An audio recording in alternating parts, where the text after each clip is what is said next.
Ayan, akitin na natin yun guys. Ilang steps daw? Kay Google, tanong mo nga kung ilang steps yan.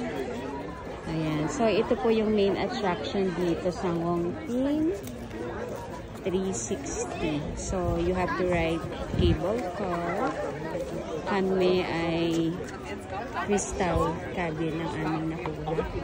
So, 4 kami doon. So, sa peso, it's around 1.6 plus. Ayan. So, yung standard na sa 1.2, tama ba di? 1.2. Ayan. Lakad-lakad tayo. I-check natin.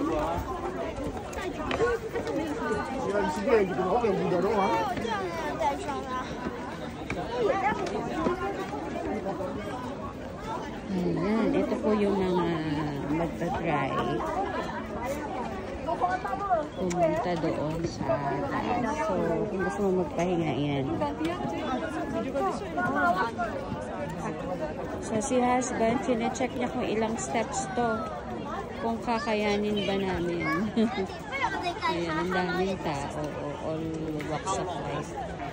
By the way, sa Hong Kong, marami kang makakasalubong ng mga Pinoy. So, from the looks of it, parang kaya, pero hindi natin alam.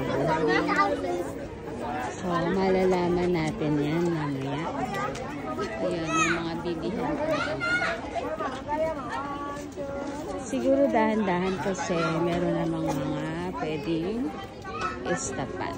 Or, ito yung entrance. New ticket office. So, meron pa pala itong ticket. Kala ko kasama na sa Ngong-Ting cable car. Hindi ba pala? So, you have to pay.